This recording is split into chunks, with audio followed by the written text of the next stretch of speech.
The Yuan Dynasty, 1271 to 1388, was a golden age of Chinese porcelain manufacture. Blue and white Yuan Dynasty China is famous. Blue decorated porcelain has a white background. Blue and white porcelain was first developed in the Tang Dynasty, although it was not popularized until the Yuan Dynasty. Yuan Dynasty blue and white porcelain is noted for its elaborate designs, exquisite craftsmanship, and elegance. Blue and white porcelain from the Yuan Dynasty was made with a rare cobalt blue color that came from the Middle East.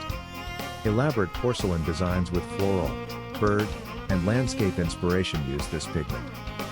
Potters could use cobalt blue pigment to create colors ranging from deep sapphire blue to pale sky blue.